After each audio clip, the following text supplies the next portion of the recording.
Ayan, magandang umaga sa inyo lahat mga kaloy, mga master, mga idol. Dito kami ngayon si Master Marlo. Naggagawa kami ng mga owning window at saka sliding window. Ito mga kaloy, mga pinuputol ko na. Ayan, marami-rami. Diba? So yung mga owning window, pina-assemble ko kay Master Marlo. Master, oh. Ayan, Master. Oy. Tapos mga sliding natin ay ang ano natin, ang mga owning window natin ay 38 series yan, tapos may screen. Tapos ganoon din yung sliding natin. Ang sliding natin naman ay 798 series. So bira ako gumagamit itong 798 mga kaaloy kasi naninipisan kasi ako nito. No? Meron namang makapal kaya lang hindi pasok sa budget. Kaya pwede na ito, hindi naman masilan yung mayari.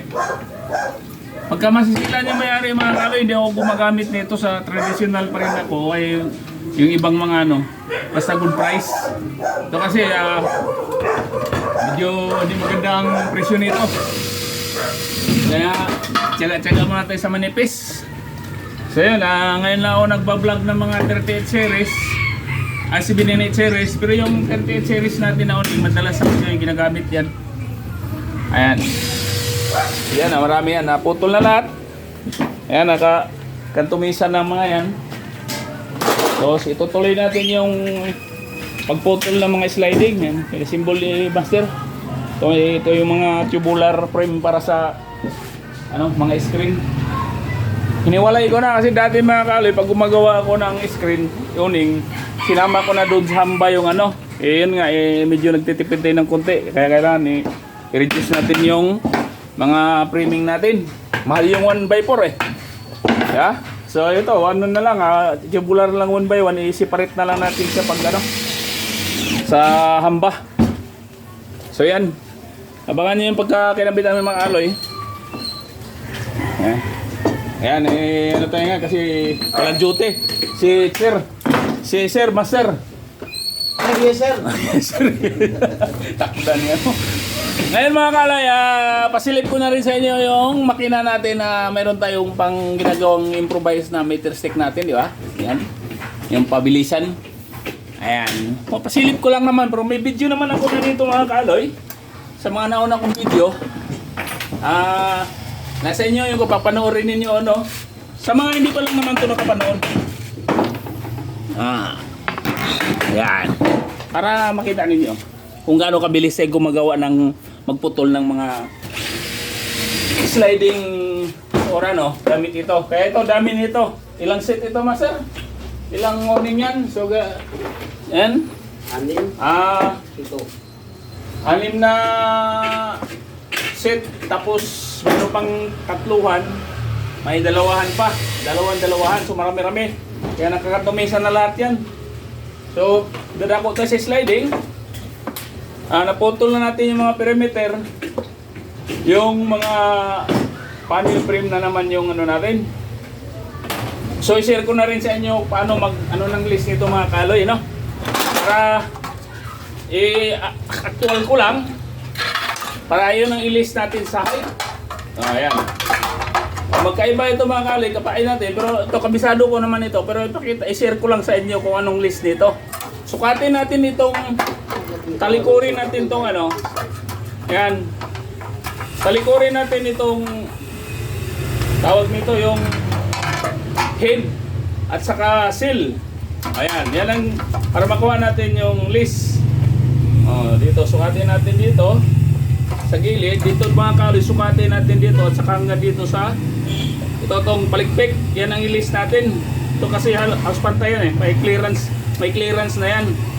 Ayan So mag-list tayo ng 1 1/2. Okay, gawin natin kasi mayroon pang guma ito. Gawin natin itong 1 3/4. Kasi may rubber pa to sa taas tapos gulong pa, humusli pa, di ba? Malalim naman ito. 1 3/4 yung sakto nito. Ayan 1 1/2 yung palikpik. Tapos mayroon tayong para kunti lang ang clearance. 1 3/4. So, please yan ng 1 3/4.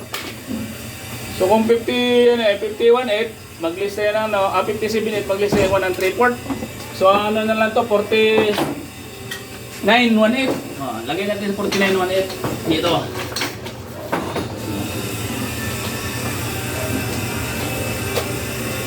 Yan. Sa 49.18, ngayon putulin na natin tong lock style at saka interlocker. Patay ng interlocker. Tapos lock style. So kung anong putol natin sa interlocker, ganun din ang putol natin sa lock style. Diba? Yan. Ano lang. Itutok lang natin doon sa stopper natin. Mga kaloy. Kaya tutok natin dyan. Oh.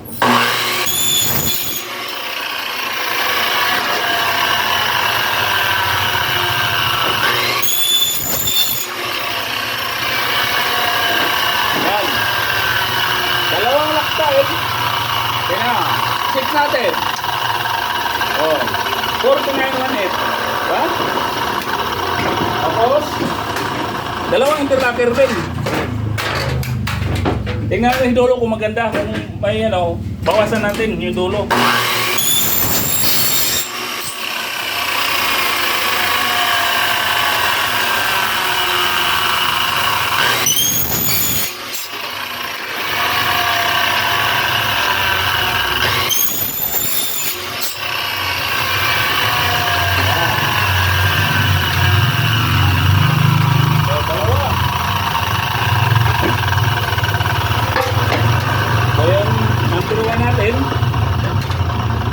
Numberan. Number 1. Kailangan lagi natin numberan mga kaloy pag nag-control tayo para hindi tayo maliligaw.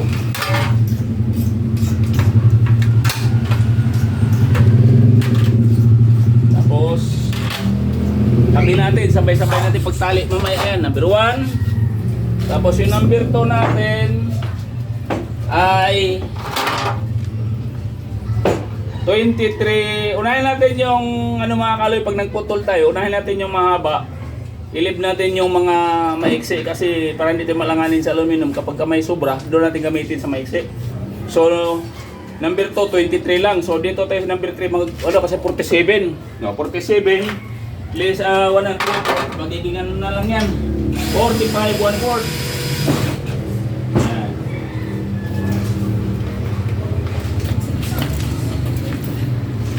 45 1/4. Yan.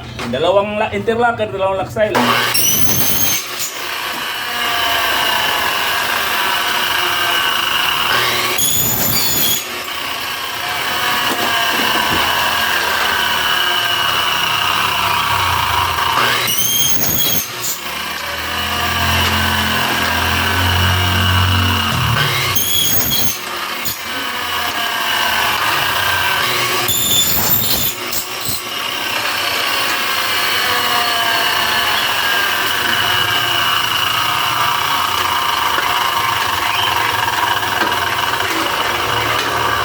Number 2.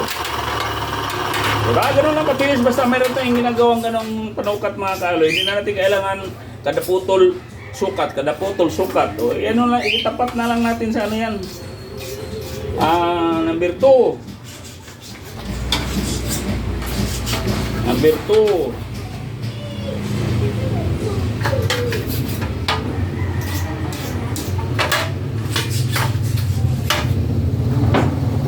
Okay lang yung mga metroin pa isa-isa mga kaloy kapag kaarawan ka, yun. Pero pag sarili mong gawa, kailangan mong dumiskarte na mas mabilis.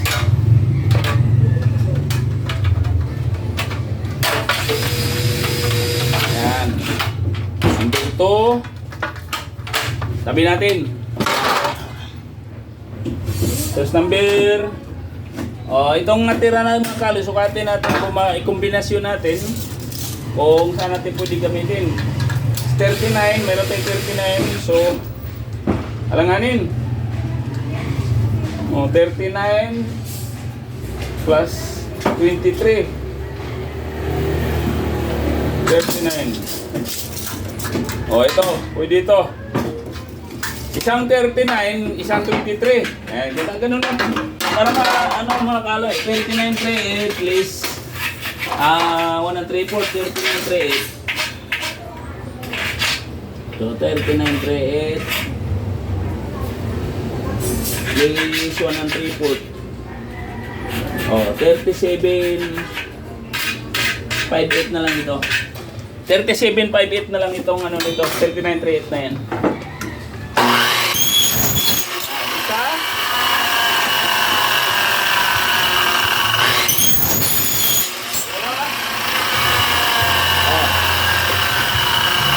So ito, medyo mic. Ayan o. Mayroon natin maiksi.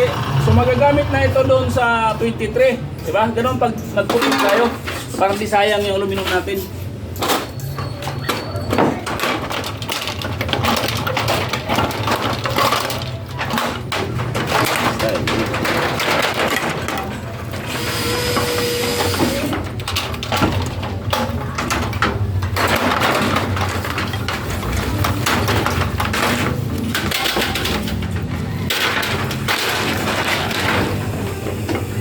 Mamaya na itong maiksi natin putulin, pinakahuli. Isa pa. Ductile. Interlocker. Buti.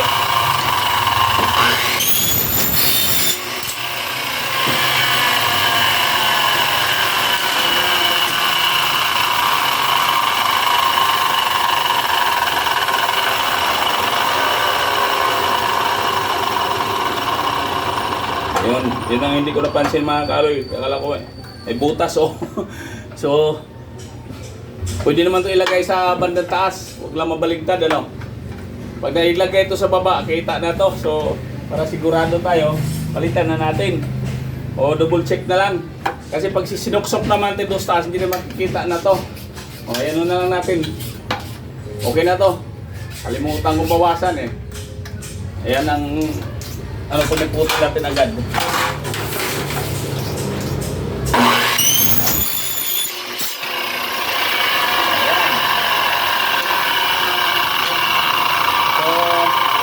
Ito.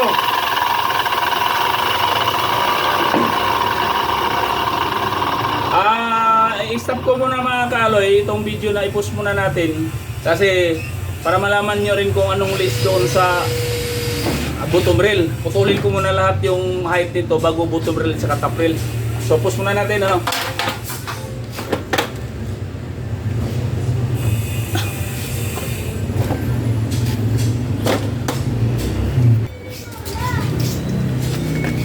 Mga kaloy, naputol na natin yung mga patayo. So ngayon mga kaloy, putulin na naman yung bottom rail at top rail. Pareho lang naman yung section ng bottom rail at saka top rail. So mga kaloy, kanipisan nga lang talaga. Oh, tignan mo mga kaloy, kaya ayaw kong gumamit para lata na lang eh. Ay, naloka. Wala, nagkasubuhan na ito eh. Kaya yung bingkong pa. Nakainis naman ito aluminum na to. Wala tayo mga, dito na ito. Maliliit lang naman din bitana. Eh, pangit lang ito kapag malaki yung bitana natin. Eh, pinakamalaki nito eh, standard. 120 by 120 lang eh. So, pwede na rin ito. Parang nangunsimisyon ako tumingin sa aluminum eh. Ngayon lang tayo gumawa ng mga ganito mga kaloy ng maramihan. Kasi, yun nga, yung nipis nga inayawan ko nito. So ngayon, dadako na to, wala akong focus sa nipis ng aluminum Ngayon, si sliding na ito mga kaloy, ililist natin sa lapad bago natin i-divide natin. 518 lahat yung ano nito, kasama yung jam. Kasi ito, one half yan, uno na yung ano nito, sa jam na, di ba? Tapos yung sa tawag nito, yung interlocker at saka lock style, ang list ko na pagsukatin mo yun, nasa 378. So 378 plus 1 ends 478. Eh mayroon pa tayong rubber dyan sa gilid eh. 118 din yun, kaya magiging 518. Diba? So ngayon, gagawin natin ito 47. Hanapin natin yung pare-pareho. Ito 347. So isang putol na lang natin yan, di ba? O yung number 1, number 3, number 5, pareho lang ang lapat. So isang putol na natin yan. So 47, mag-list ka ng 518. Ano na to? 47 list 518. 40 46 sa 41 42. ano 42 sa 5 4178. Oh, yan di ba? Tama? Yan. Wala pang calculator mga kalay. 47 list 518 1, 2, 3, 4, 5 o 4178. So 4178 magiging ano to? Divide to. Balikin na lang natin yung metro para mabilis. Oh, 20, 15, 16, di ba? Oh. 4178 eh. Oh, 20, 15, 16. Sure natin. 4178. Oh, 20, 15, 16. Ilagay natin dito sa 20, 15, 16. Yan. So, putulin na natin yung 3 piraso na pare-parehong sukat. Number 1, 3, at saka 5.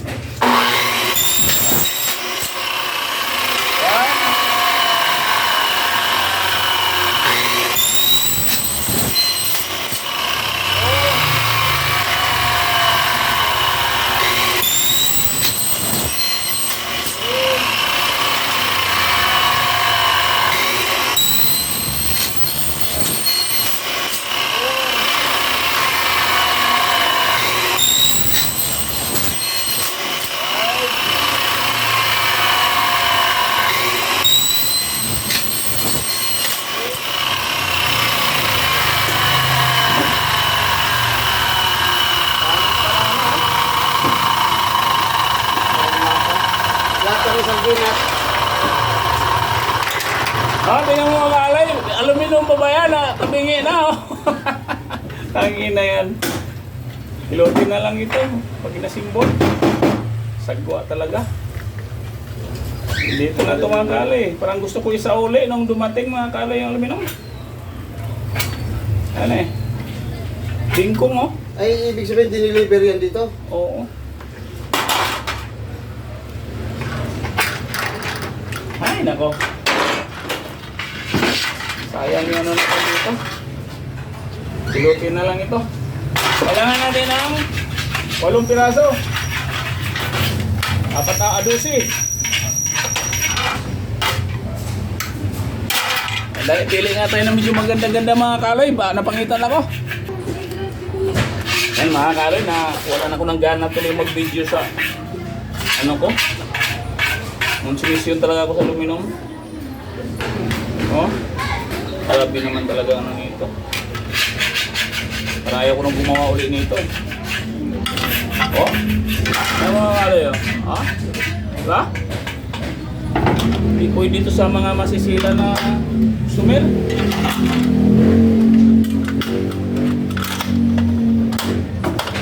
Apat, dalawa pa. Mga tabingi. Yung lux, yung ano niya, yung pinaka-lock style niya at interlock, medyo okay naman siya, kaya akala ko makapal naman kunti yung ano niya. Pagdating sa imbis sa gabing nipis nito. Ayan checkain na lang yung video mga kalay. Importante yung mga ano na lang doon. Pagputol at saka yung mga lisog na kayong gumamit ng ganitong aluminum.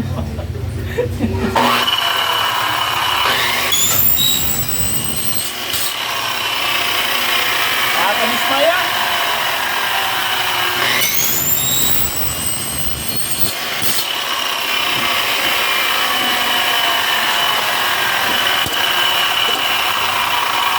Apat.